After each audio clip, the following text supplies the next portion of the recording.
যারা ভলেন্টিয়ার আছেন মেহেরবানি করে কোনো কথা না বলি। এই তাফসীর মাহফিলে কথা বলার অনুমতি কয়জনের বলেন তো? একজনের। মসজিদে কথা বলে কয়জন? একজন। যদি আপনিও কথা বলেন তাহলে মাহফিল আর মাহফিল থাকবে না, মাহফিল বাজার হয়ে যাবে।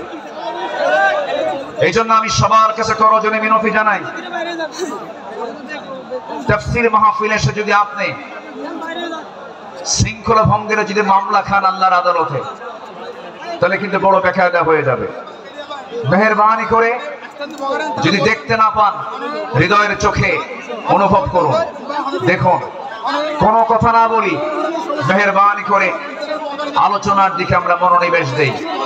আল্লাহ পাক এই মাহফিলকে সফলভাবে আল্লাহ তাআলা যেন মাহফিল কমিটি করতে পারেন, আমরা যেন করতে পারি, সেই তৌফিক মহান রব্বে কারীম আমাদেরকে দান করুন। জোরে বলি আল্লাহুম্মা আমিন। সম্মানিত ভাইয়েরা, আজকে 2024 সাল। এই প্রোগ্রাম শুরু হয়েছে 2017 সাল থেকে। এই মাহফিলের শুরু থেকে নিয়ামতুল্লাহ নিজামী এই আয়োজন করে যাচ্ছেন।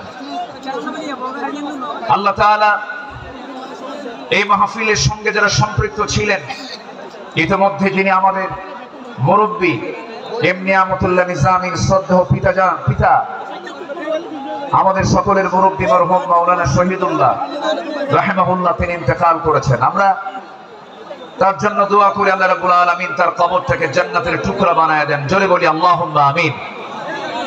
সম্মানিত উপস্থিতি, এই সাইডে এত কথা হয় কেন? কোনো কথা বলা যাবে না তো? একটু মেহেরবানি করে আমরা, হ্যাঁ, একটু মেহেরবানি করে, পিছনে এলইডি আছে, প্রজেক্টর আছে, আপনি দেখতে পাবেন। মেহেরবানি করে মাহফিলের সৌন্দর্য রক্ষার দায়িত্ব একার না সবার? সবার। মেহেরবানি করে ডান পাশের আওয়াজটা মেহেরবানি করে বন্ধ করুন প্লিজ। আমার দিকে এখন তাকান। সম্মানিত দ্বীনি ভাইরা, সম্মানিত বন্ধুগণ, এই কোরআনের মাহফিলের এই সৌন্দর্য ওরা মুছে দিতে চেয়েছিল, একটা মহল ধ্বংস করতে চেয়েছিল।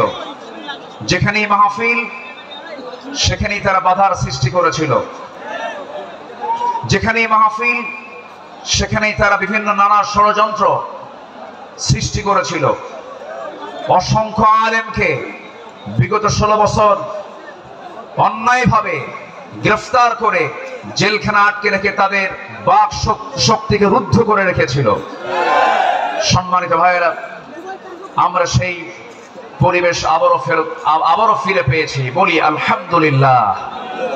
এই মুহূর্তের শুরুতে এই তাফসীরের এই প্ল্যাটফর্মে বসে যার কথা বারবার মনে হচ্ছে, যার কথা বারবার হৃদয়ে বারবার উকি মারছে, তিনি হচ্ছেন কিংবদন্তি শহীদ আল্লামা দেলোয়ার হোসেন সাইদ রাহিমাহুল্লাহ। সম্মানিত ভাইয়েরা, 2009 সাল আমার জীবনের প্রথম হজ, এবং 2009 সালে শহীদ আল্লামা দেলোয়ার হোসেন সাইদি সাহেবের শেষ হজ। আরাফার ময়দান, মিনা, মুজদালিফায়, বিভিন্ন জায়গায় একসঙ্গেই ছিলাম। এক পর্যায়ে আল্লামা সাইদ রাহিমাহুল্লাহকে প্রশ্ন করা হলো, দেশে মামলা হচ্ছে, ট্রাইব্যুনাল গঠন হচ্ছে, হুজুর আপনার এই মুহূর্তে দেশে ফেরত না যাওয়াই ভালো, আপনি থেকে যান। উনি মুচকি হাসি মেরে বললেন, আমার প্রিয় মাতৃভূমি, আমার দেশ বাংলাদেশ, আমার দেশের জনগণ মানবেতর জীবন যাপন করবে, কারারুদ্ধ থাকবে, জেল খাটবে, রক্ত ঝরাবে, আর সাইদি পালিয়ে বেড়াবে, বিদেশে থাকবে, এমন শিক্ষা আমার রাসূল দেন নাই। তিনি জেলকে, হামলা মামলাকে তোয়াক্কা না করে বীরের বেশে তিনি দেশে ফিরে এসেছেন। 2010 সালের 30 জুন তাকে অন্যায়ভাবে গ্রেফতার করা হয়। দীর্ঘ 13টা বছর অন্যায়ভাবে জেলখানায় আটকে রাখা হয়। এই দেশের নির্যাতনের ইতিহাসে সবচাইতে রিমান্ডের সবচাইতে বেশি নির্যাতন করা হয়েছে আমাদের আল্লামাকে। সম্মানিত ভাইয়েরা, শুধু এটাই শেষ নয়, শেষ পর্যন্ত 2023 সালের 13ই আগস্ট চিকিৎসার নাম করে সেই জায়গা থেকে, জেলখানা থেকে জোর করে সেখান থেকে বের করে হসপিটালে তাকে ষড়যন্ত্রের মধ্য দিয়ে ইমাম আবু হানিফার ওই একই পদ্ধতিতে বিষ প্রয়োগের মধ্য দিয়ে পয়জনিং করে তাকে শহীদ করা হয়েছে। আমরা তাফসীর মাহফিলের এই প্ল্যাটফর্ম থেকে, তারই তৈরি করা এই ময়দান থেকে স্পষ্টভাবে জানান দিতে চাই, অবিলম্বে আল্লামা সাঈদীর খুনি হত্যাকারীদের চূড়ান্ত শাস্তি নিশ্চিত করা হোক। রাজি আছেন কারা কারা? হাত উঁচু করে দেখান মুসলমান।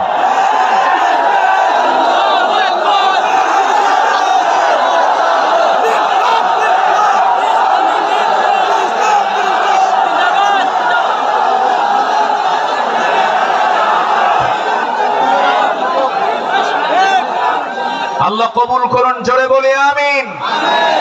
3 অপরাধের কোনো ক্ষমা নাই। কয়টা? 3 অপরাধের কোনো ক্ষমা নাই। নাম্বার 1 কতলুন নফস, যারা হত্যাকারী তাদের কোনো ক্ষমা হতে পারে না। নাম্বার 2 আশ-শাইখুজ জানি, যারা বুড়ো জেনাকার, যারা বুড়ো হওয়ার পরেও যারা জেনা করে তাদের কোনো ক্ষমা নাই। যারা দিন থেকে বের হয়ে যায় মুরতাদ, তাদের কোনো ক্ষমা নাই। সম্মানিত ভাইয়েরা, সম্মানিত বন্ধুগণ, সম্মানিত উপস্থিতি, আজকের এই উপস্থিতি প্রমাণ করে আগামীর দেশ কোরআনের দেশ, আগামীর দেশ ইসলামের দেশ। আল্লাহ কবুল করুন, জোরে বলি আমিন। আরো জোরে আমিন। আমার পরে আমাদের সবার কলিজার টুকরা মাজলুম দেশে থাকতে পারেন নাই, অনেক জুলুম তার উপর করা হয়েছে। ডক্টর মিজানুর রহমান আজহারি হাফিজাহুল্লাহ আসবেন, কিন্তু এইরকম যদি আপনারা সাইড টক করেন, কথা বলেন, যদি আওয়াজ করেন, আলোচকের কানে যদি সাইড আওয়াজ যদি চলে আসে, আলোচনা কি ভালো হতে পারে? তাহলে এই বিষয়টি একটু খেয়াল করার আমি অনুরোধ করব, একটু মেহেরবানি করে, কোনো আওয়াজ না করে, মেহেরবানি করে যে যেখানে আছেন মনোযোগ দিয়ে আমরা কথাগুলো শুনবো। জোরে বলি ইনশাআল্লাহ। আমি আলোচনার সূচনায় কোরআনে কারীমের গুরুত্বপূর্ণ একটি সূরা, সূরাতুল আহজাব থেকে আমি 4টি আয়াতে কারীমা আমি তেলাওয়াত করেছি, যেখানে আমার নবীকে আল্লাহ তাআলা তার কিছু গুণগত দিক তুলে ধরেছেন। এই পৃথিবীতে যত নবী এসেছেন, সকল নবীর ভিতরে সবচাইতে বেশি সম্মানিত নবী হচ্ছেন মুহাম্মদুর রাসূলুল্লাহ। জোরে বলুন মুহাম্মদুর রাসূলুল্লাহ। আল্লাহ তাআলা তার রাসূলকে নাম ধরে ডাকতে পারতেন, কিন্তু নাম ধরে ডাকেন না। কি সম্মান দিয়েছেন! আমার নবীর সম্মানটা কত! আল্লাহ রাব্বুল আলামিন অন্য নবীদের নাম ধরে ডেকেছেন, ডাক দিয়েছেন। আল্লাহ রাব্বুল আলামিন বলছেন, ইয়া আদাম উসকুন আনতা ওয়া যাওজুকাল জান্নাহ। ডাক দিয়েছেন, ওয়া মা তিলকা বিয়ামিনিকা ইয়া মূসা। ডাক দিয়েছেন, ইয়া ইয়াহইয়া খুযিল কিতাবা বিকুওয়া। আল্লাহ তাআলা সব নবীকে হরফে নিদা প্রয়োগ করে ডাক দিয়েছেন, কিন্তু একটা বারের জন্য আমার রাসূলকে নাম ধরে ডাকলেন না, অথচ কোরআন তার উপরে নাজিল হয়েছে। আল্লাহ রাব্বুল আলামিন যেখানেই তার নামটা নিয়েছেন, সেখানেই তার গুণটা বর্ণনা করেছেন। এক জায়গায় বলছেন মুহাম্মাদুর রাসূলুল্লাহ ওয়াল্লাযীনা মাআহু أشداء على الكفار رحماء بينهم تراهم ركعا سجدا يبتغون فضلا من الله ورضوانا سيماهم في وجوههم من أثر السجود جربون الله أكبر عليك جاي الله رب العالمين ترنمني بولشن وما محمد إلا رسول قد خلت من قبله الرسل কিন্তু আল্লাহ রাব্বুল আলামিন কোথাও নামকে সম্বোধন করে ডাক দেন নাই আরেক জায়গায় ডাক দিচ্ছেন ইয়া আইয়ুহাল মুসাম্মিলু কুমিল লাইলা ইল্লা কালিলা নিসফাহু আও ইনকুস মিনহু কালিলা আরেক জায়গায় ডাক দিচ্ছেন ইয়া আইয়ুহাল মুদাথথির কুম ফাআনযির وربك فكبر وثيابك فطهر জোরে বলুন আল্লাহু আকবার ঠিক এই জায়গায় আল্লাহ রাব্বুল আলামিন সূরাতুল আহজাবের 45 নম্বর আয়াত আল্লাহ রাব্বুল আলামিন তাকে কি সুন্দর করে ডাক দিচ্ছেন ইয়া আইয়ুহান নাবিয়্যু ইন্না আরসালনাকা শাহিদাও ওয়া মুবাশশিরাও ওয়া নাযীরাও وداعيا إلى الله بإذنه وسراجا منيرا جربون الله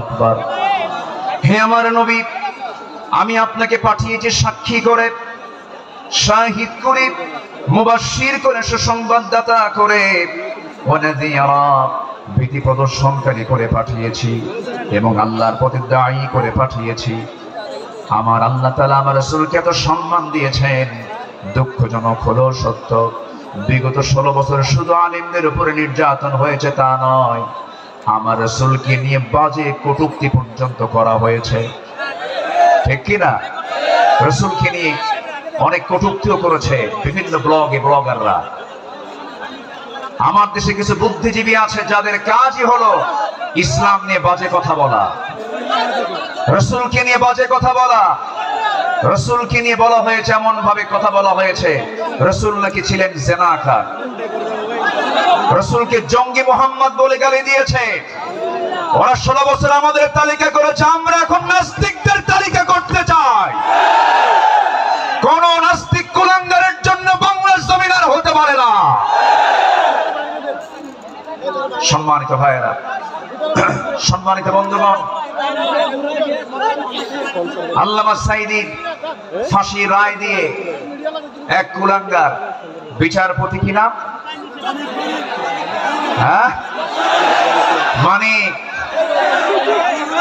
হ্যাঁ 2 বছর আগে বছর 2 আগে আমার নামেও তালিকা করেছিল 116 জন আলেমের তালিকা করেছিল 2 বছর পার হয় নাই আল্লাহ তাআলা তার উপযুক্ত জবাব দিয়ে দিয়েছেন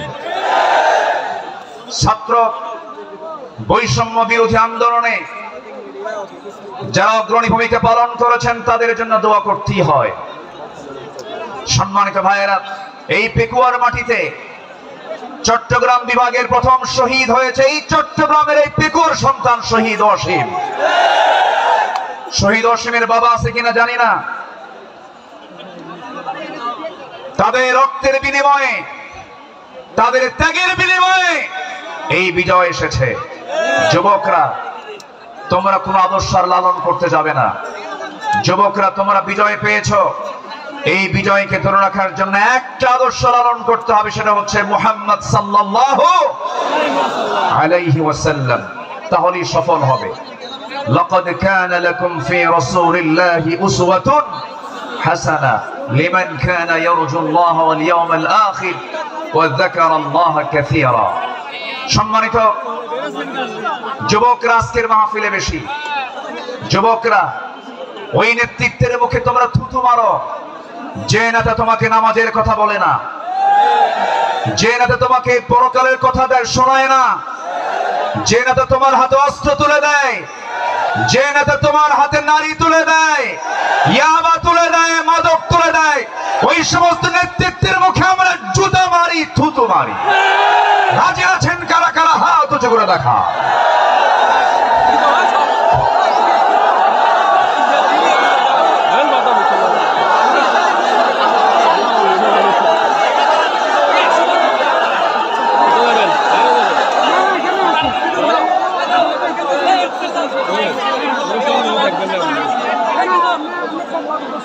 আল্লাহ কবুল করুন, জোরে বলি আল্লাহুম্মা আমিন। যুবকরা, তোমাদের হাতে আগামীর বাংলাদেশ, নতুন বাংলাদেশ করার জন্য কোন আদর্শ আমরা মানি না, আমরা মানি উসওয়ায়ে হাসানা, নবীর আদর্শ, নবীর আদর্শ, নবীর আদর্শ। আল্লাহ কবুল করুন, জোরে বলে আমিন। প্রত্যেক মাহফিলে টাইম সিলেকশন থাকে না, আজকের মাহফিলে টাইম সিলেকশন আছে। আমাকে খুব অল্প সময়ের মধ্যে হয়তো আমাকে শেষ করতে হবে, এই জন্য আমাকে সামারাইজ করে, সংক্ষিপ্ত করে কিছু কথা বলতে হচ্ছে। সম্মানিত ভাইয়েরা, সম্মানিত বন্ধুগণ, এই মাহফিলের এই প্ল্যাটফর্মে 16 বছর যারা এই কাজ করেছেন তাদেরকে ভালোভাবে মাহফিল করতে দেওয়া হয়নি। আমি আব্দুল্লাহ আল আমিন, আমাকে কত জায়গা থেকে মাহফিলের এই প্ল্যাটফর্ম থেকে, এই চেয়ার থেকে কতবার ধরে নিয়ে যাওয়া হয়েছে এটার হিসাব আমার নাই। সাতক্ষীরায় গেলাম, খুলনায় গেলাম, পাবনাতে, পাবনার দারুল আমান ট্রাস্ট, আল্লামা সাঈদীর শেষ মাহফিল ছিল 2010 সাল। এরপরে 2011, 12, 13, 14 এই কয়েক বছর মাহফিল কোনো মতো করতে পারছি। এরপরেই 2015 সালে সেই মাহফিল করতে গিয়ে আমাকে লক্ষ্য করে গুলি পর্যন্ত করা হয়েছে। সম্মানিত ভাইয়েরা, এরকম করে তারা চেয়েছিল এই আওয়াজকে বন্ধ করতে, কিন্তু না, কোরআনের আওয়াজ যারা বন্ধ করতে চেয়েছে তাদের আওয়াজই বন্ধ হয়ে গেছে। তারা কি আছে? আলেমরা পালায়, আসতে কোন আলেমরা পালায়, পালায় কারা? আমাদেরকে যারা রাজাকার বলে গালি দিয়েছে, পাকিস্তানি রাজাকার বলেছে, আমরা কেউ পাকিস্তান যাই নাই। দিল্লি রাজাকার সব দিল্লি গিয়ে বসে আছে।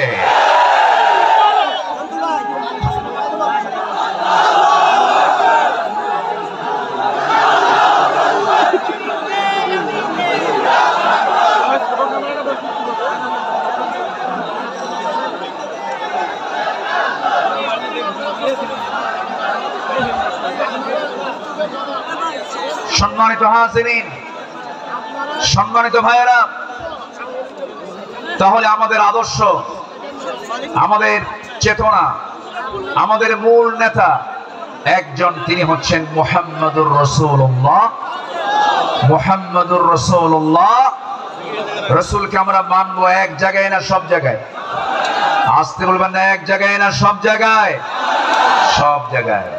রাসূলকে নামাজে মানবেন, রাসূলকে রোজায় মানবেন, রাসূলকে দাড়িতে মানবেন, রাসূলকে মিষ্টি খাওয়াতে মানবেন, রাসূলকে আপনি উহুদে মানবেন না, রক্ত ঝরাতে মানবেন না, দাঁত ভাঙবেন না, রাষ্ট্র পরিচালনায় রাসূলকে মানবেন না। আপনি উম্মত নন, আপনি ভণ্ড, আপনি প্রতারক।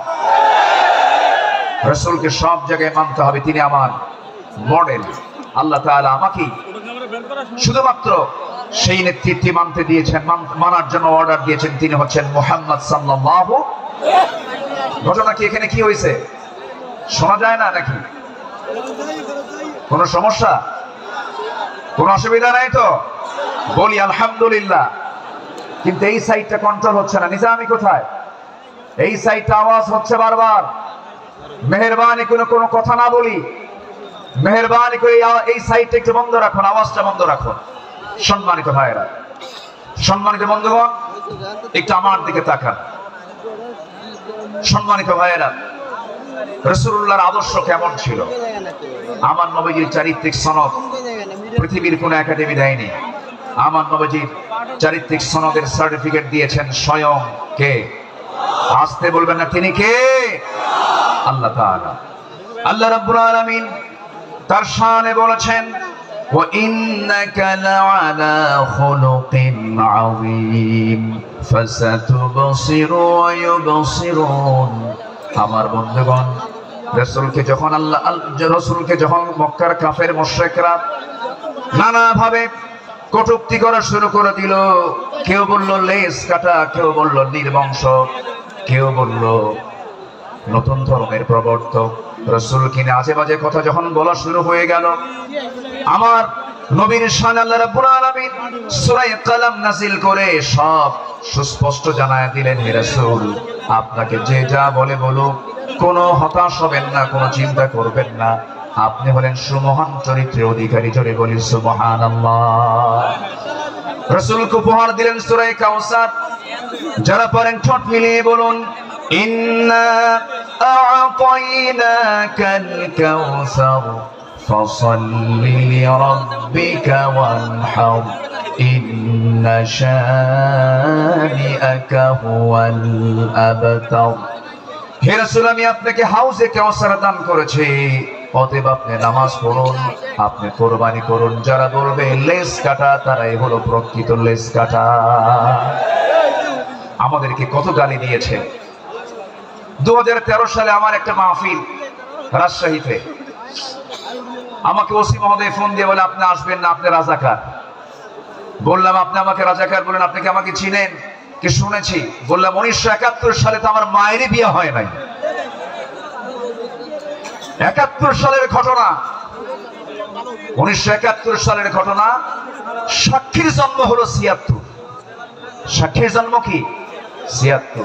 তাহলে এই সাক্ষী 71-এর ঘটনা দেখলো কেমনে? রূহের জগৎ থেকে দেখছে। এইরকম করে মিথ্যাচার করে তারা চালিয়েছিল 16 বছর। ফেরাউন পৃথিবীতে বেঁচে ছিল হলো 1600 বছর, এরা ছিল 16 বছর। সংখ্যার যে মিল হলো কেমনে বুঝলাম না। একটা সংখ্যার মিল আছে না নাই? চরিত্রেরও মিল আছে। ফেরাউনের একটাই সমস্যা ছিল, সেটা হলো আমাকে ক্ষমতায় থাকতেই হবে, প্রয়োজনে আমার মানুষ দরকার নেই, মেরে শেষ করে দেব। ইযাববিহুনা আবনাআকুম ওয়া ইস্তাহইয়ুনা নিসাআকুম। ফেরাউন কি করেছিল? জীবিত মায়ের পেট চিরে ছেলে সন্তানগুলোকে হত্যা করেছিল। এই পৃথিবীতে হত্যা রাজনীতি, ক্ষমতাকে পাকাপোক্ত করার জন্য হত্যা রাজনীতি প্রথম শুরু করেছিল ফেরাউন। আর যারা পৃথিবীতে হত্যা রাজনীতি করে তার সবগুলো ফেরাউনদের প্রেতাত্মা। ফেরাউনকে আমরা বিদায় জানিয়ে দিয়েছি। সেদিন এক মাহফিলে বললাম এই কথা, একজন সামনে দাঁড়ান, হুজুর ওটা ছিল পুরুষ ফেরাউন আর আমাদের দেশেরটা ছিল হলো লেডিস ফেরাউন। সম্মানিত ভাইয়েরা, আমার নবীজি যে আদর্শের দিকগুলো আমি আলোচনা করতে চাচ্ছি, নাম্বার 2 হচ্ছে আমার নবী হচ্ছেন 1 নাম্বার বিশ্ব শ্রেষ্ঠ চরিত্রের তিনি অধিকারী। নাম্বার 2 হলো আমার নবীজি সালাত ছিল সবার চাইতে কম না বেশি? তিনি সেজদা দিয়েছেন কম না বেশি? সবচেয়ে বেশি সেজদা দিয়েছেন মুহাম্মদুর রাসূলুল্লাহ। মুহাম্মদুর রাসূলুল্লাহ তিনি বলেছেন ওয়াজুইলা কুররাতু আইনি ফিস সালাহ। রাসূলের কাছে নামাজ ছিল হলো চক্ষু শীতলকারী। নাসাই শরীফের হাদিস। সম্মানিত ভাইয়েরা, আমার নবীজির নামাজ ছিল অনেক লম্বা। তিনি যখন নামাজে দাঁড়িয়ে পড়তেন লম্বা সময় নিয়ে নামাজ পড়তেন। সেজদায় যখন যেতেন তার চোখের পানি এত পড়তো যায় নামাজ ভিজে যেত। এবং তিনি যখন কাঁদতেন হাদিসে এসেছে তার কান্নাটার আওয়াজ এমন হতো চুলার উপরে পানি গরম দিলে যেমন টকবকের একটা আওয়াজ হয়, আমার নবীজি যখন কাঁদতেন তখন টকবক করা পানির মতো আওয়াজ হতো আমার নবীজির মুখ থেকে। তিনি এত কাঁদতেন, অথচ তার জীবনের কোনো গুনাহ ছিল না। তিনি কাঁদতেন অঝরে ঝাড়ায়, সেজদায় পড়ে পড়ে ঘন্টার পরে ঘন্টা। কোন এক রাতের আধারে আমার নবীজি সেজদায় পড়ে কাঁদতেছেন, পাশে বসে আছেন আম্মা জান আয়েশা সিদ্দিকা রাদিয়াল্লাহু তাআলা আনহা। আমার নবীজি লম্বা সময় সেজদার মধ্যে পড়ে আছেন, তিনি সেজদা থেকে মাথা উঠান না। নবীজির কোনো আওয়াজ নাই, নবীজির কোনো শব্দ নাই। ঘন্টা পার হয়ে যায়, আম্মা জান আয়েশা মনে করছেন রাসূল বুঝে ইন্তেকাল করলেন কিনা। নবীজির গায়ে চিমটি কাটলেন, চিমটি কাটার সঙ্গে সঙ্গে তিনি নড়ে উঠলেন। সালাম ফেরা শেষ হলো, রাসূল বলেন আয়েশা তুমি আমাকে চিমটি কাটলে কেন? হুজুর আপনি নড়াচড়া করেন না, আমি আপনাকে চিমটি কেটে বুঝলাম আপনি জীবিত আছেন কিনা। রাসূল বলছেন আয়েশা রে, কাল হাসরের ময়দানে আল্লাহ যদি আমাকেও পাকড়াও করেন পার পাওয়ার আমারও কোনো উপায় থাকবে না, কিন্তু ইল্লা ইয়াতাকাম্মালানা আল্লাহ, কিন্তু আল্লাহ পাক আমাকে রহমতের চাদর দিয়ে আমাকে আবৃত রাখবেন। জোরে বলি সুবহানাল্লাহ। নবীজি ছিলেন নাম্বার 3 সর্বশ্রেষ্ঠ শ্রম পালনকারী। তিনি সারা জীবন প্রতি সোমবার এবং বৃহস্পতিবার তিনি শ্রম পালন করতেন। আমার নবীজি তু'রাদুল আ'মালু ইয়াওমাল ইসনাইন ওয়াল খামিস ফাউহিব্বু আন ইউ'রাদা 'আমালি ওয়া আনা সাইম। আমার নবীজি সোমবার এবং বৃহস্পতিবার তার রোজা কখনো বাদ হতো না। শাবান মাসে সবচেয়ে বেশি দিনে রোজা পালন করেছেন। যুবকরা যৌবনকে কন্ট্রোল করতে হবে। তোমার যৌবন নষ্ট করা যাবে না, তোমার চরিত্র সাইয়েদনা ইউসুফের মতো হতে হবে। আগামীর নেতৃত্ব দিতে গেলে বিবাহ পূর্ব কোনো অবৈধ রিলেশন করা যাবে না, নোংরামি করা যাবে না। কিছু যুবক আছে দেখতে পাবে গার্লস স্কুলের সামনে যায় কিছু যুবক আছে মেয়ের মতো বসে থাকে, আছে না? কিছু আছে না? নাই, এটি মেয়ের মতো বসে থাকে, বাপও নাই মাও না। তোমার এগুলো করা যাবে না। তোমার সামনে বহু কাজ পড়ে আছে। আলিয়া তোমাকে ডাকবে, লাইলি তোমাকে ডাকবে।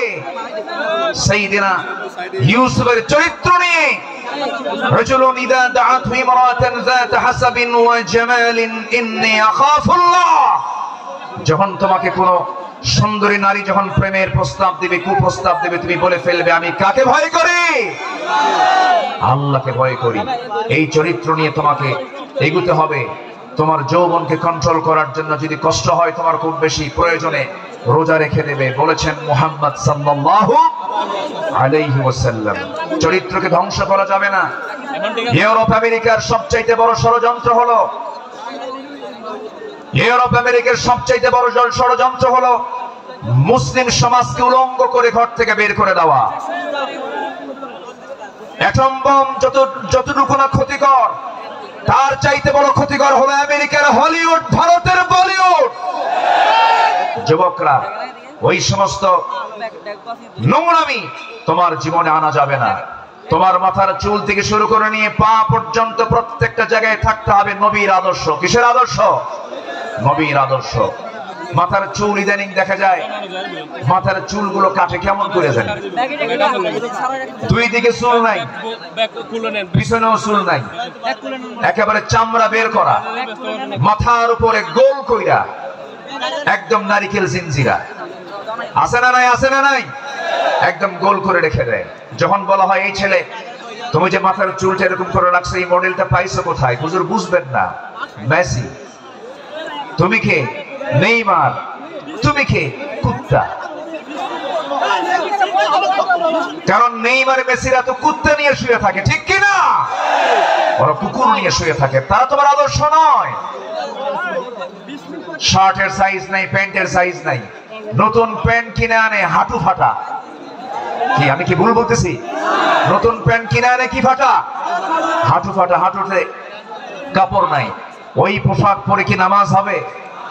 আসতে বলো, ওই পোশাক পরে কি নামাজ হবে? হবে না। নামাজ হতে হলে আগে সতর্ক থাকতে হবে। অনেকদিন আগে এক মসজিদে ঢুকলাম আমি, নামাজ শুরু করবো, ঢুকেই তো 2 রাকাত নামাজ।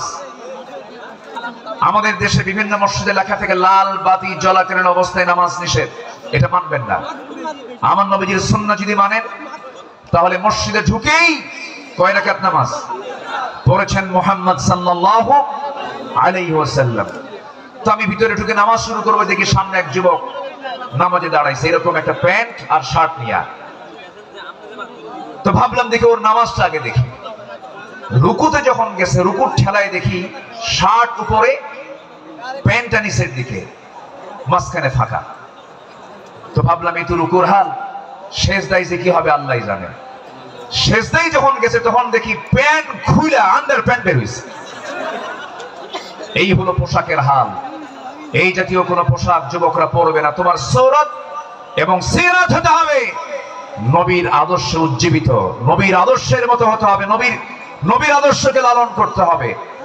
সম্মানিত ভাইয়েরা, নাম্বার 4, আমার নবী ছিলেন অশেষ দানশীলতার শ্রেষ্ঠ একটা উদাহরণ। তিনি বেহিসাবি দান করতেন, কিচ্ছু রাখতেন না, সব দিয়ে দিতেন দিন প্রতিষ্ঠার সংগ্রামে। রাসূল যেদিন মারা যাবেন, আমার নবীজির ইন্তেকালের সময় হয়ে গেল, নবীজি দুনিয়া থেকে বিদায় নেবেন, আম্মা জান আয়েশার উরুর উপরে মাথা রেখেছেন। নবীজি যে কোনো মুহূর্তে দুনিয়া থেকে বিদায় নেবেন, এমন সময় বলছেন, আয়েশা রে, আমি মনে হয় দুনিয়া থেকে বিদায় নেব, আমার মনে হয় বিদায় লগনটা চলে আসছে, যে কোনো মুহূর্তে মালাকুল মউত চলে আসবে, দেখো তো আমার ঘরের মধ্যে কোনো কিছু আছে নাকি। গোটা ঘর তালাশ করে কয়েকটা স্বর্ণের টুকরা বের হলো, আমার নবীজি হাতের তালুতে নিয়ে বললেন, আয়েশা, এতটুকুন সম্পদ আমি রাখতে চাই না, এতটুকুন সম্পদ আমি কিয়ামতের দিনের কাজে আমি দান করে দুনিয়া থেকে বিদায় হতে চাই। আমার নবীজি 2 হাতে দান করেছেন। নাম্বার 5 হলো, পৃথিবীর সবচাইতে শ্রেষ্ঠ সৎ প্রেমময় এবং সৎ ন্যায়পরায়ণ স্বামী ছিলেন।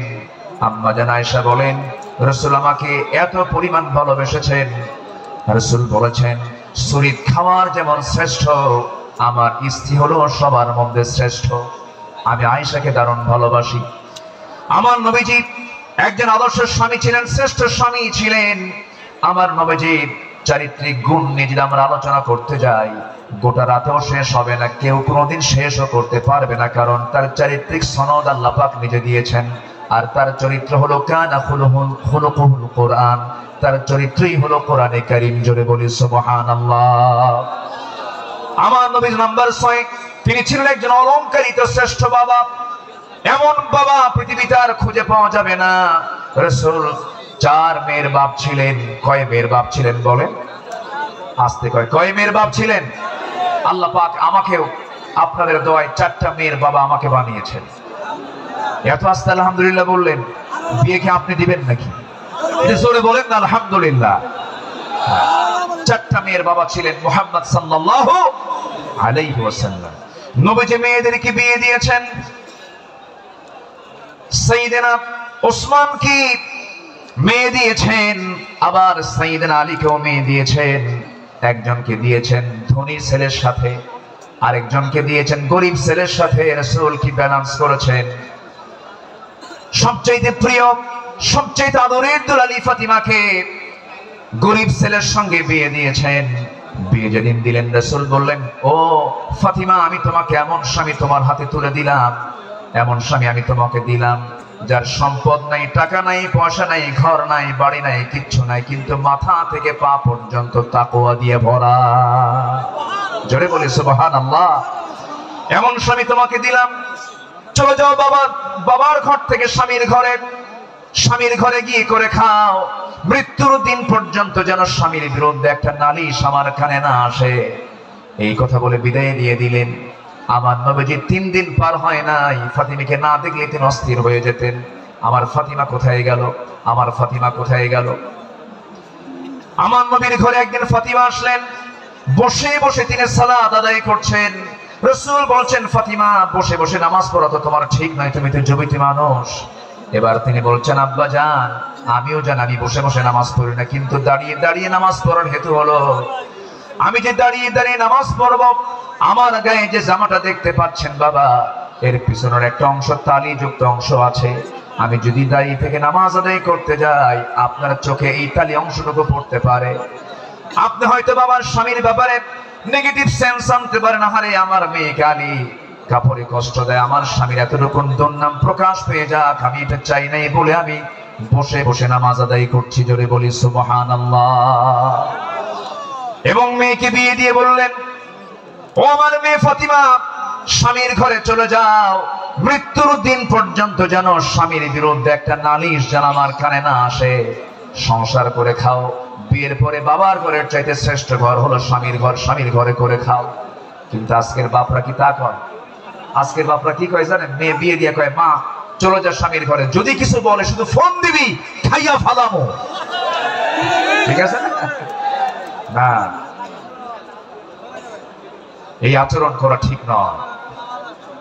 আমার নবীজি একদিন বসে আছেন, ফাতিমা রাদিয়াল্লাহু তাআলা আনহা তিনি তার আব্বার সঙ্গে দেখা করার জন্য আসছেন। এসে বলছেন, আব্বা আপনি হলেন রাষ্ট্রপ্রধান, আপনি যা বলবেন তাই হয়ে যাবে। আমি অভিযোগ নিয়ে আসি না, স্বামীর সঙ্গে পরামর্শ করে এসেছি। আমরা যে ঘরে থাকি ভাড়ার ঘর, মেঝেটা কাঁচা, গায়ে পায়ে কাপড়ে ময়লা লেগে যায়। আপনার দুইটা নাতি হাসান হোসেন, এদেরকে নিয়ে আমি সামলাতে পারি না। দেখুন তো একটা খাদেম নিযুক্ত করা যায় নাকি, একটা কাজের মানুষ নিযুক্ত করা যায় নাকি? আমার রাসূল বলছেন, ও আমার কলিজার টুকরা মেয়ে ফাতিমা, এদিকে আসো। তোমার বাবা তার নিজের কাপড় নিজে ধৌত করে, নিজের ঘর নিজে ঝাড় দেয়। তোমার পিতা কারো সাহায্য নেয় না তার ব্যক্তিগত কাজের ক্ষেত্রে। আমি চাই আমার মেয়ে ফাতিমা তুমি এমনই থেকে যাও, দুনিয়াটাকে বড় করার চেষ্টা করো না ফাতিমা। আমি তোমাকে একটা আমল শেখায় দিচ্ছি, তুমি যাও সে আমলটা করো। সুবহানাল্লাহ, আলহামদুলিল্লাহ, আল্লাহু আকবার 33 বার করে সকাল সন্ধ্যা পড়বে। আমার আল্লাহ তোমার সমস্ত কাজের জিম্মাদার হয়ে যাবেন। জোরে বলি সুবহানাল্লাহ। আমার বন্ধুগণ, নাম্বার 7 হলো রাষ্ট্রে প্রথম মসজিদ প্রতিষ্ঠা তিনি করেছেন, ইসলামী সংস্কৃতি প্রতিষ্ঠা করেছেন। নাম্বার 8 হলো বিশ্ববাসীর জন্য তিনি প্রেরিত কোরআনের প্রথম এবং শ্রেষ্ঠ প্রধান শিক্ষক তিনি। ইন্নামা বুইসতু মুআল্লিমান বুইসতু লিউতাম্মিমা মাকারিমাল আখলাক।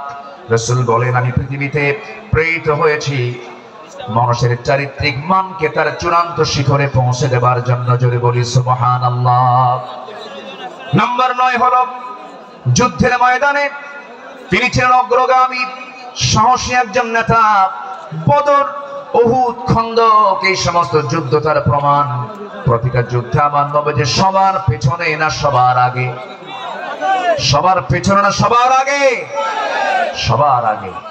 সবচেয়ে মার খেয়েছেন উহুদের ময়দানে, সবচেয়ে বেশি রক্ত ঝরিয়েছেন মুহাম্মদুর রাসূলুল্লাহ, মুহাম্মদুর রাসূলুল্লাহ সাল্লাল্লাহু আলাইহি ওয়াসাল্লাম। নাম্বার 10, সময়টা অল্প, আমাকে সংক্ষিপ্ত করে বলতে হচ্ছে। নাম্বার 10,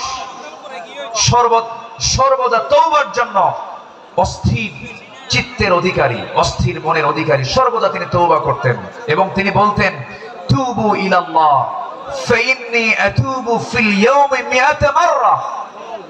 ও আমার সাহাবীরা, তোমরা বেশি করে তওবা করো, আমি বিশ্বনবী সারা দিনে 100 বারেরও বেশি বার তওবা করি। আল্লাহু আকবার। এই আমলগুলো আল্লাহ পাক সবাইকে করার তৌফিক দান করুন। জোরে বলি আমিন। নাম্বার 11, এই পৃথিবীতে তিনি সবচেয়ে বড় জাকির ছিলেন, সবচেয়ে বেশি তিনি জিকির করানোওয়ালা ছিলেন মুহাম্মদ সাল্লাল্লাহু আলাইহি ওয়াসাল্লাম। তিনি বলেছেন, মান ক্বালা সুবহানাল্লাহ ওয়া বিহামদিহি ফি ইয়াউমিন 100 মাররাতিন হুত্তাত খাতায়াহু ওয়া ইন কানাত মিছলা যাবাদিল বাহর। অর্থাৎ যদি কেউ 100 বার সুবহানাল্লাহ বিহামদিহি এটা যদি বলতে পারে, তাহলে সমুদ্রের ফেনা পরিমাণও যদি গুনাহ হয়, সেই গুনাহ আল্লাহ পাক তার জীবন থেকে সাফ করে দিবেন। রাসূল তার জিহ্বা সর্বক্ষণ কার জিকিরে ব্যস্ত থাকতো? আসতে হলো না, কার জিকিরে ব্যস্ত থাকতো? আল্লাহর জিকিরে। নাম্বার 12 হলো ধৈর্যশীলতার জীবন্ত উদাহরণ ছিলেন মুহাম্মদুর রাসূলুল্লাহ সাল্লাল্লাহু আলাইহি সাল্লাম। ধৈর্য কাকে বলে, ধৈর্য কি, তার বাস্তব প্রমাণ হচ্ছেন মুহাম্মদ সাল্লাল্লাহু আলাইহি ওয়াসাল্লাম। মক্কার 13টা বছর তিনি মার খেয়েছেন, কত নির্যাতন সহ্য করেছেন, কত অত্যাচার তিনি সহ্য করেছেন। মক্কার 13 বছরের সাহাবা কেরামকে মেরে মেরে রক্তাক্ত করেছে। খাব্বাবকে মেরে জ্বলন্ত অঙ্গার পিঠের মধ্যে ঢুকে গেছে, চর্বি দিয়ে অঙ্গার নিভে গেছে, তবুও তাদের মুখ থেকে একবারের জন্য বাপ যায়নি লা ইলাহা ইল্লাল্লাহ। কি ধৈর্যশীলতার তিনি পিরামিড ছিলেন, ধৈর্যের এক পিরামিড ছিলেন মুহাম্মদ সাল্লাল্লাহু আলাইহি ওয়াসাল্লাম। মক্কার মাটিতে নির্যাতন করা হয়েছে, সাহাবে কেরামদের উপরে অমানবিক পাশবিক অত্যাচার করা হয়েছে, কিন্তু এক চুল পরিমাণ তারা নড়েন নাই। বেলালের কথা কে না জানেন, সুমাইয়ার কথা কে না জানেন, ইয়াসার পরিবারের কথা কে না জানেন। এই সমস্ত সাহাবে কেরামের রক্তদানের মধ্য দিয়ে দিন কায়েম হয়েছে। সম্মানিত ভাইয়েরা, দিন কায়েমের জন্য যদি ধৈর্যের পরিচয় দিয়ে 13 বছর মক্কায় মার খেয়ে মদিনার 10 বছরে যদি সাহাবে কেরামের জীবন দিতে হয়, আমার নবীজির দান্দা মোবারক শহীদ করতে হয়, কোমর যদি হারাতে হয়, আমার নবীজির মাথা থেকে পা পর্যন্ত অসংখ্য আঘাতের চিহ্ন যদি বহন করতে হয় নবীজির জীবন থেকে, সেই দিন কায়েমের জন্য আগামীর বাংলাদেশ আমরা দিন প্রতিষ্ঠার জন্য যদি আমাদের রক্ত দিতে হয়, জীবন দিতে হয়, সেই নবীর পন্থায় কি জানমাল কোরবান দিতে রাজি আছেন? রাজি আছেন কারা কারা? হাত উঁচু করে আল্লাহকে সাক্ষী রেখে দেখায় দেন।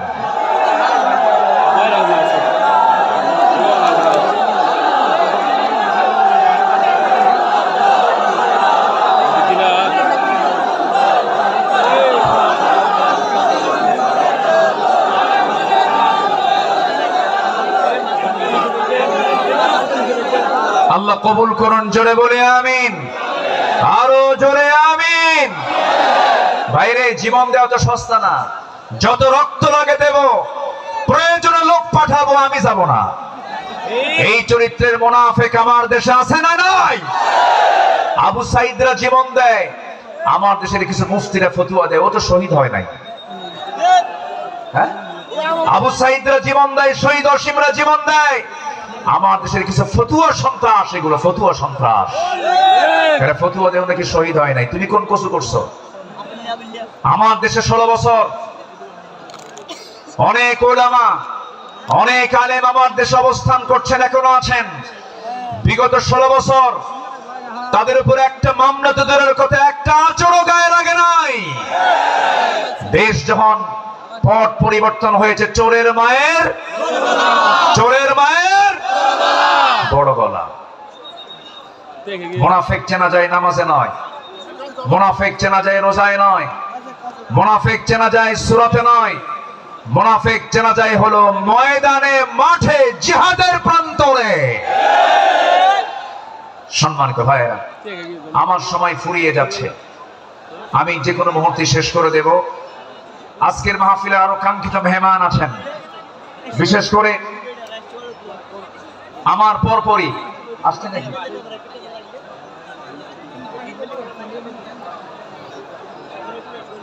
হ্যাঁ, আচ্ছা, জি। বিশেষ করে এদেশের ইসলামী আন্দোলনের জীবন্ত শহীদ তালহা বিন ওবায়দুল্লাহর যোগ্য উত্তরসূরি ডক্টর শফিকুল ইসলাম মাসুদ হাফিজাহুল্লাহ, তিনি অল্প সময়ের মধ্যে আমাদের মাঝে আসবেন। জোরে বলি ইনশাআল্লাহ, জোরে বলি ইনশাআল্লাহ। তার বয়ান ছিল মাগরিবের পরে, উনি আসতে একটু পথে জ্যামের কারণে দেরি হচ্ছে বিধায় আমি আগেই উঠেছি। উনি ওনার তেজোদ্দীপ্ত হৃদয়ের খোরাক আপনাদের জুটাবেন। জোরে বলি ইনশাআল্লাহ, আরো জোরে বলি ইনশাআল্লাহ। সম্মানিত হাজিরিন, নাম্বার 12 যে গুণটার কথা বলছিলাম, আমার নবী ছিলেন ধৈর্যশীলতার এক মূর্ত প্রতীক। তায়েফের ময়দানে গিয়ে রাসূল দাওয়াত দিতে গিয়ে ফুল পেয়েছেন না পাথর পেয়েছেন? আসতে কয়, ফুল পেয়েছেন না পাথর পেয়েছেন? পাথর পেয়েছেন। আমার নবীজি মক্কার মাটিতে দাওয়াত দিতে গিয়ে নবীর বিরুদ্ধে মামলা হয়েছে, হামলা হয়েছে, নির্যাতন হয়েছে, আঘাত করা হয়েছে, রক্তাক্ত করা হয়েছে। রাসূল 13 বছর মার খেয়েছেন, কিন্তু মদিনায় আসার পরে তিনি শুধু মার খান নাই, মার দিয়েছেন। এখান থেকে প্রমাণ হয় মায়ের খাওয়া যেমন সুন্নাত, মায়ের দেওয়া যেমন সুন্নাত। প্রয়োজনে বাতিল শক্তিকে আঘাত করার জন্য মায়ের দিতে হবে। রাজি আছেন কারা কারা? হাত উঁচু করে দেখান।